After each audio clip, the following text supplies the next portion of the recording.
ఇక varicose veins నుండి విముక్తి పొందండి. ఎవిస్ వాస్కులర్ సెంటర్ ఇప్పుడు మన KPHP లో గ్రాండ్ ఓపెనింగ్ ఏప్రిల్ 4వ తేదీన. ప్రముఖ స్టాక్ మార్కెట్ అనలిస్ట్ సుందర రామిరెడ్డి గారు ఏప్రిల్ 13, 14 తేదీలో కండక్ట్ చేసే ETF index funds, mutual funds educative webinar లో పాల్గొని మార్కెట్స్ పై పట్టు సాధించాలనుకునే వాళ్ళు ఈ నెంబర్ కి కాల్ చేసి మీ రిజిస్ట్రేషన్ పూర్తి చేసుకోండి.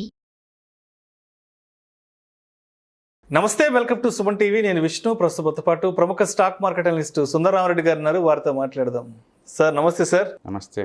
సుందరరామరెడ్డి గారు, మీకు కూడా ముందుగా ఉగాది నూతన సంవత్సర శుభాకాంక్షలు. ఉగాది పర్వదినం అనగానే అందరికీ గుర్తుకొచ్చేది షడ్రుచులతో కూడిన ఉగాది పచ్చడి తయారు చేసుకోవడం, దాన్ని సంతోషంగా స్వీకరించడం, అదేవిధంగా ఆ రోజు తప్పనిసరిగా పంచాంగ శ్రవణం వినడం. అంటే మరి ఈ పంచాంగ శ్రవణం విషయానికి వస్తే ఈ నూతన సంవత్సరం నుంచి మన ఆదాయ వ్యయాలు ఏ విధంగా ఉండబోతున్నాయి, మన ఆరోగ్యానికి సంబంధించినటువంటి అంశాలు ఏ విధంగా ఉండబోతున్నాయి, అంటే కంప్లీట్గా మన లైఫ్కి సంబంధించిన ఒక ప్రిడిక్షన్ ఎలా ఉంటుంది ఏంటనేది తెలుసుకునే ప్రయత్నం చేస్తుంటారు అందరూ ఈ పంచాంగ శ్రవణంలో. అది శాస్త్ర ప్రకారం.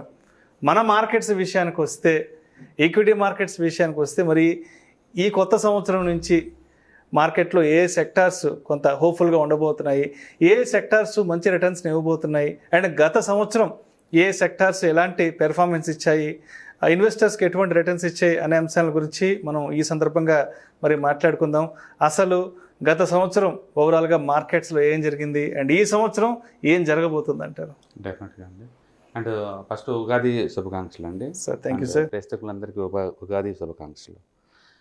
Last year the best returns ఇచ్చిన సెక్టర్ అంటే రియాలిటీ అండి. అండ్ ఎంతగా అది మూవ్ అయిందంటే ఆల్మోస్ట్ 138%. అంటే యావరేజ్ స్టాక్ సైజ్ టోటల్ ఆ సెక్టార్స్లో ఉన్న ఆ సెక్టార్లో ఉన్న టోటల్ స్టాక్స్ ఇచ్చిన యావరేజ్ రిటర్న్స్ 138 అనమాట. ఇప్పుడు వరకు రియల్ ఎస్టేట్ సెక్టర్ని ఎవరు టచ్ చేయలేదు, మ్యూచువల్ ఫండ్స్ వాళ్ళు కానీ, ఇండెక్స్ ఫండ్స్ కానీ, ETFs కానీ.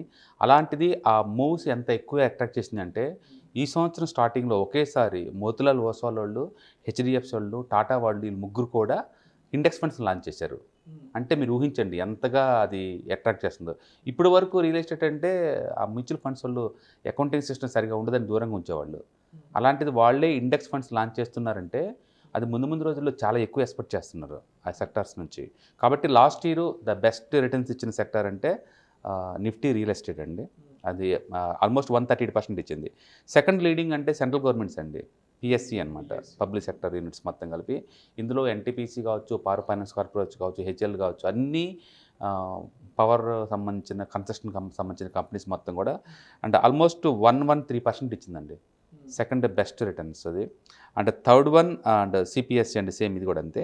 అండ్ నెక్స్ట్ మైక్రో క్యాప్ అండి. సర్ప్రైజింగ్గా మైక్రో క్యాప్ 250 అంటే టాప్ 500 తర్వాత ఉండే 250 కంపెనీస్ అనమాట. ఇది సెక్టార్ 97% ఇచ్చిందండి. ఈ 2023లో ఉన్న ప్రత్యేకత ఏంటంటే కంపెనీ ఎంత చిన్నదైతే అంత ఎక్కువ పర్ఫార్మెన్స్ ఇచ్చింది. మన కనుక ఈవెన్ ఓవరాల్ చూసుకుంటే మైక్రో క్యాప్ హైయెస్ట్ రిటర్న్స్, తర్వాత స్మాల్ క్యాప్ నెక్స్ట్ తక్కువ అంటే, తర్వాత మిడ్ క్యాప్, తర్వాత లార్జ్ క్యాప్, అన్నిటికన్నా వరెస్ట్ అంటే నిఫ్టీ. అంటే ఎంత పెద్దదైతే అంత స్లో పర్ఫార్మెన్స్ ఉంది, ఎంత చిన్నదైతే అంత ఎక్కువ పర్ఫార్మెన్స్ ఉందండి. లక్కీగా ఇప్పుడు మనం మాట్లాడుకున్న అన్నీ కూడా ఇండెక్స్ ఫండ్స్ ఉన్నాయి.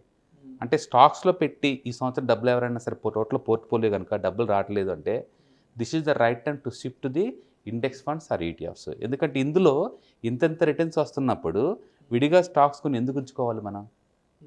So this is the best time to move to the index funds అనమాట, లేదా ETFs or mutual funds. So fourth biggest అంటే మైక్రో క్యాప్ 250 అండి, 97% ఇచ్చింది లాస్ట్ 1 yearలోనే. తర్వాత బ్యాంక్స్ అండి, పబ్లిక్ సెక్టర్ బ్యాంక్స్. అది లాస్ట్ 3 years నుంచి దీని హవా నడుస్తుందండి. ఈ సంవత్సరం కూడా అది కంటిన్యూ చేసుకుంటూ ఆల్మోస్ట్ 96% ఇచ్చింది పబ్లిక్ సెక్టర్ బ్యాంక్స్. స్టిల్ ఉంచుకోవచ్చు అండి నెక్స్ట్ 1 or 2 years కూడా, అంతగా మూవ్ అవుతుంది చార్ట్స్. తర్వాత వచ్చి ఆల్ఫా 30 అండి, ఇది ఫ్యాక్టర్స్ అనమాట. ఇవి ETFs ఇండెక్స్ ఫండ్స్ వీటిలో ఉన్నాయండి. దీంట్లో ఫ్యాక్టర్స్ బేస్గా తీసుకున్నాను అనమాట. ఇది ఆల్మోస్ట్ 90% ఇచ్చింది. మనం బాగా అబ్జర్వ్ చేస్తే ట్రెడిషనల్ సెక్టర్స్ దీంట్లో ఒక్కటి కూడా లేవండి. ట్రెడిషనల్గా మనం ఇన్వెస్ట్ చేసే IT కానీ, బ్యాంక్ నిఫ్టీ కానీ ఇలాంటివి ఏం లేవు. అన్నీ కూడా రియల్ ఎస్టేట్ ఇంతవరకు అలాంటిది ఏం లేదు, అది ఫస్ట్ టైం వచ్చింది. అండ్ పబ్లిక్ సెక్టర్ వచ్చింది, పబ్లిక్ సెక్టర్ బ్యాంక్స్ వచ్చింది, అండ్ మైక్రో క్యాప్ వచ్చింది, అండ్ ఆల్ఫా 50 వచ్చింది, అండ్ స్మాల్ క్యాప్ టాప్ 50 అనమాట అది. తర్వాత స్మాల్ క్యాప్ 100, ఇవి కూడా 79%, 80% ఇచ్చింది.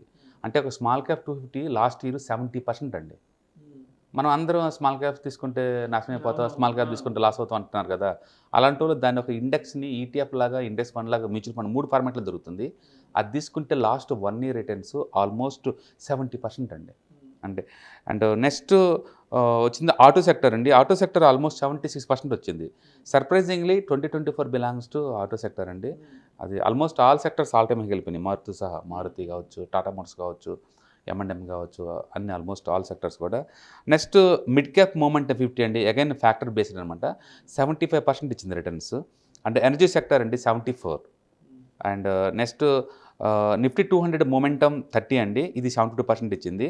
నెక్స్ట్ ఇన్ఫ్రాస్ట్రక్చర్ 65% ఇచ్చింది last 1 year. And mid cap 100 and almost 65% ఇచ్చింది. And next oil and gas 63% ఇచ్చింది. నెక్స్ట్ ఫార్మా ట్రెడిషనల్ సెక్టర్ 59% ఇచ్చింది. అండ్ హెల్త్ కేర్ 15% ఇచ్చింది. మెటల్స్ 58% ఇచ్చింది. అండ్ మ్యానుఫ్యాక్చరింగ్ 57% ఇచ్చింది. నిఫ్టీ కమోడిటీస్ 55% ఇచ్చింది.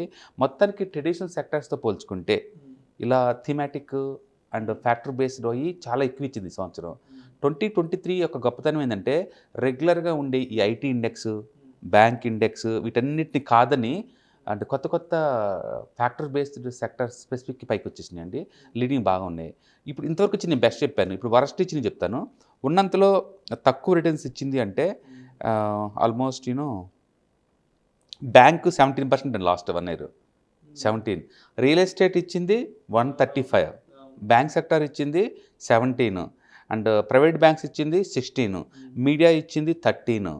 అండ్ ఐటీ ఇచ్చింది 22%. IT somewhat better. And next Nifty 50 ఇచ్చింది 29%. Nifty 50 ఇచ్చింది 29%. అండ్ నెక్స్ట్ నిఫ్టీ 100 ఇచ్చింది 34%. అండ్ సో మొత్తం మనం చూసుకుంటే ట్రెడిషనల్గా ఉన్న సెక్టర్స్ ఏమో ఐటీ కావచ్చు, అండ్ బ్యాంక్ నిఫ్టీ కావచ్చు, అండ్ ఎఫ్ఎంజీసీ కావచ్చు, కొంచెం తక్కువ ఇచ్చినాయండి. అండ్ అండ్ ఇన్నోవేటివ్గా ఉండే micro cap, small cap and quality, momentum ఇలాంటివన్నీ ఏమో చాలా ఎక్కువ ఇచ్చింది.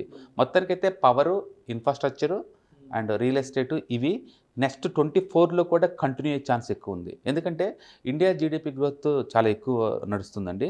ఎక్స్పెక్టేషన్ దాటి ముందుకెళ్తుంది. మీరు కనుక రీసెంట్గా వచ్చిన మ్యానుఫ్యాక్చరింగ్ డేటా చూస్తే 16 ఇయర్స్లో హైయెస్ట్ ప్రొడక్టివిటీ జరుగుతుంది ఇండియాలో. లాస్ట్ 16 ఇయర్స్లో హైయెస్ట్ ప్రొడక్టివిటీ జరుగుతుంది. పవర్ కన్జంప్షన్ టూ మచ్ పెరిగిపోతుంది. Okay, GST second highest collections ఈ సంవత్సరం జరిగింది. ఈ month almost 1.7 lakh crore. And vehicles sales high end, income tax filing high end, defence export high end. ఏది చూసినా రికార్డ్స్ మోతండి. ఏది చూసినా రికార్డ్ మోత. జనాల పర్సెప్షన్ మారుతుంది తప్ప ఎకనామికల్ డేటాలో ఎలాంటి నెగిటివ్ సర్ప్రైజ్ ఏం లేవండి. అన్ని పాజిటివ్ బయాస్ అవుతున్నాయి. కాబట్టి నేను అనుకోవడం ఏంటంటే 2024లో కూడా వాలటిలిటీ ఉంటుంది. ఎందుకంటే ఎలక్షన్స్ హడావుడి ఉంటుంది కాబట్టి. అండ్ సెక్టార్ స్పెసిఫిక్ యాక్షన్ బాగా జరిగిద్దండి. ఓవరాల్గా అయితే ఇంత మూవ్ జరగదు. ఎందుకంటే 1 ఇయర్ బాగా రిటర్న్స్ ఇస్తే నెక్స్ట్ ఇయర్ ఎక్కువ సార్లు ఏంటంటే ఫ్లాట్ రిటర్న్స్ కానీ లో రిటర్న్స్ కానీ వచ్చే ఛాన్స్ ఉంది. నేను అనుకుంటే ఈ సంవత్సరం లో రిటర్న్స్ వస్తుంది అనుకుంటున్నాను. నిఫ్టీ అయితే టార్గెట్ 25,000 పెట్టుకోవచ్చు. 25,000 టార్గెట్ పెట్టచ్చు నిఫ్టీని. వాలటిలిటీ ఎక్కువ ఉంటుంది, అప్ అండ్ డౌన్స్. ఎందుకంటే ఏదైనా good news, bad news shake అవుతూ ఉంటాయి. మొన్న మార్చిలో జరిగినట్టు వాలటిలిటీ ఉండొచ్చు. బట్ ఓవరాల్ చూసుకుంటే మాత్రం ఈ సంవత్సరం లాస్ట్ ఇయర్తో పోల్చుకుంటే తక్కువ రిటర్న్స్ వస్తుంది. అండ్ కన్సాలిడేషన్ జరిగింది. ఈ called as a time correction అది జరిగే ఛాన్స్ ఉంది. బట్ మంచిగా రిటర్న్స్ ఎక్స్పెక్ట్ చేయొచ్చు అంటే పవర్ ఇన్ఫ్రాస్ట్రక్చర్ సంబంధించి మనం ఎక్స్పెక్ట్ చేయొచ్చు. థీమ్ కంటిన్యూ అవుతుంది. రియల్ ఎస్టేట్ థీమ్ కంటిన్యూ అవుతుంది. అండ్ ఇన్ఫ్రాస్ట్రక్చర్ థీమ్ కంటిన్యూ అవుద్ది. ఈ 3 కంటిన్యూ అవుద్ది. అసలు లాస్ లేకుండా ఉండే సెక్టర్ అంటే మాత్రం ఐటీ అండ్ బ్యాంకింగ్లో మాత్రం వాల్యూ బయింగ్ జరిగింది ఓవరాల్గా. మొత్తానికి ఈ సంవత్సరం సర్ప్రైజ్ అంటే micro, SME, small caps it's rock like anything. One of the golden era 2023 అనేది మైక్రో క్యాప్స్కి, ఎస్ఎంఈకి అండ్ స్మాల్ క్యాప్స్కి గోల్డెన్ ఎరా అనమాట. ఎంత అంటే సెక్టార్ 70% పెరిగిందంటే ఊహించుకోండి. ఇండివిజువల్ స్టాక్స్ ఏ రేంజ్లో పెరిగినాయి. Golden era. మొత్తానికైతే ఈ సంవత్సరం కూడా ట్రెండ్ కంటిన్యూ అయ్యే ఛాన్స్ ఎక్కువ ఉందండి. బట్ విత్ వాలటిలిటీ తోటి నేను రికమెండ్ చేసేది అంటే స్టాక్ స్పెసిఫిక్తో పోల్చుకుంటే మంచి ఈటీఎఫ్స్, ఇండెక్స్ ఫండ్స్ ఉన్నాయండి ఏరియాలో. వాటిని చూస్ చేసుకొని మనీ మేక్ చేసుకోవడం బెటర్. ఎందుకంటే ఇప్పుడు నేను ఇండివిజువల్ స్టాక్స్ నిఫ్టీలో ఉన్న స్టాక్స్ కొన్నా సరే పోర్ట్ఫోలియో 30% తెచ్చుకోవడం చాలా కష్టం అండి.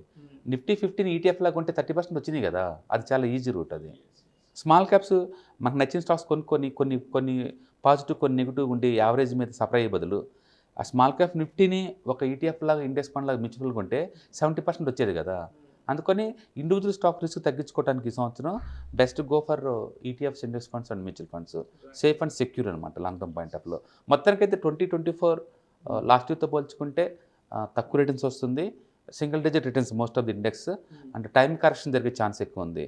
బట్ దాని అర్థం ఇండియా జీడిపి గ్రోత్లో ఏదన్నా రిమార్క్ ఉందని కాదు. లాస్ట్ ఇయర్ బాగా వచ్చింది కాబట్టి బాగా వచ్చిన ప్రతిసారి కూడా టైం కరెక్షన్ జరిగింది అనమాట.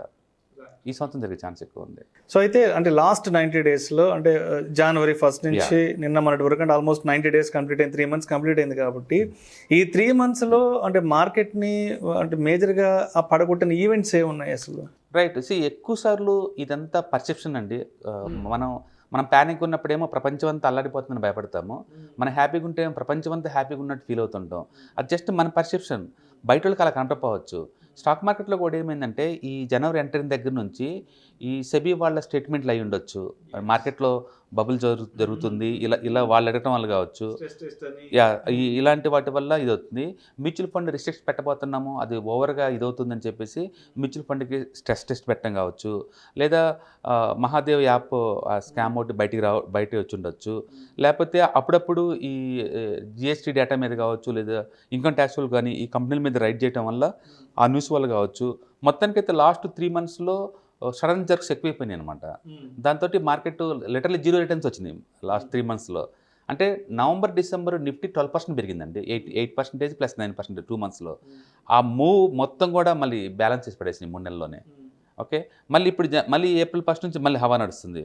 లాస్ట్ 2 days నుంచి బాగా పెరుగుతుంది మళ్ళీ మార్కెట్. మొత్తానికైతే జనాల పర్సెప్షన్ చేంజ్ అవ్వటం వల్ల పాజిటివ్ నెగిటివ్ ఆ రిఫ్లెక్టివ్ మార్కెట్లో క్లియర్గా పడుతుందండి. బట్ ఓవరాల్గా ఎకానమీ డేటా చూస్తే మాత్రం చాలా పాజిటివ్గా ఉంది. బట్ గుర్తుపెట్టుకోండి, ఎకానమీ పాజిటివ్గా ఉంటే ఖచ్చితంగా ఈక్విటీ మార్కెట్ పెరగాలని రూల్ ఏం లేదు. రియల్ ఎస్టేట్ కూడా పెరగచ్చు. ఎకానమీ ఇంప్రూవ్ అయితే లైఫ్ స్టైల్స్ ఇంప్రూవ్ అవుతాయి. సో రియల్ ఎస్టేట్ పెరగచ్చు, గోల్డ్ పెరగచ్చు, లైఫ్ స్టైల్స్ పెరిగే కొద్దీ ఆ డబ్బుని ఆర్నమెంట్లా మార్చుకోవచ్చు. అందుకని ఏదో ఒక ఎసెట్ ఖచ్చితంగా మూవ్ అవుద్ది. అది ఖచ్చితంగా స్టాక్ మార్కెట్ అవ్వాల్సిన రూల్ ఏం లేదు. కాబట్టి ఎకానమీలో ఎలాంటి ఇష్యూస్ లేవు. బట్ అదే టైంలో ఖచ్చితంగా ఈక్విటీనే రిఫ్లెక్ట్ అవ్వాలా అది అంటే ఏం లేదండి. అది రియల్ ఎస్టేట్లో కూడా అవ్వచ్చు. ఈ సంవత్సరం రియల్ ఎస్టేట్ పెరుగుతుంది, గోల్డ్ పెరుగుతుంది, స్టాక్ మార్కెట్ పెరుగుతుంది, అన్ని అసెట్ క్లాసులు పెరుగుతుంది. మీరు ఎక్కడైనా మనీ పెట్టుకోండి, it's increasing lot. Right, thank you so much Sundara Rao Naidu గారు. ఈ ఉగాది సందర్భంగా అసలు గత సంవత్సరం మార్కెట్లలో ఏం జరిగింది అండ్ ఈ సంవత్సరం మార్కెట్లో ఎలా ఉండబోతున్నాయి అనే దాని గురించి మన ప్రేక్షకులకు చాలా చక్కగా మార్కెట్ పంచాంగం వినిపించారు. Thank you so much sir.